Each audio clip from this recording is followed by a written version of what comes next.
Sangolis, why is it that in our society, if a girl has a nose ring or a tattoo, people immediately assume she's fast or immoral? Even in church, the moment you show up with a piercing, the holy people, they look at you like you've already lost your soul.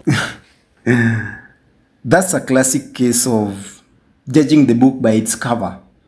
As I always say, there is nothing new under the sun, Ruth. Humans have always used clothes and jewelry to label people as insiders or outsiders. We created this idea that holiness looks like a suit or and tie, but that's a human invention.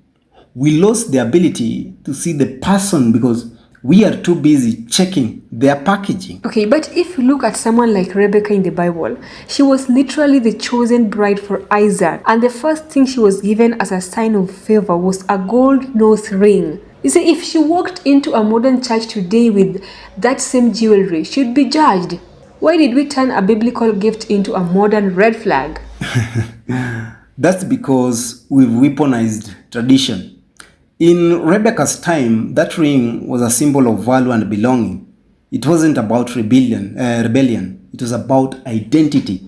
Somewhere along the way, we started caring more about the shining gold than the shining heart.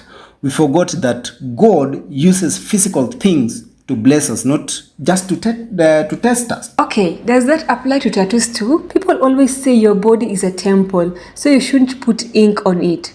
Is God really offended by art on the skin? You see, people love to quote that temple verse to control others. But the Apostle Paul was talking about how we treat each other and how we live, yeah? Not about ink. Even in the ancient texts, God talked about marking his people.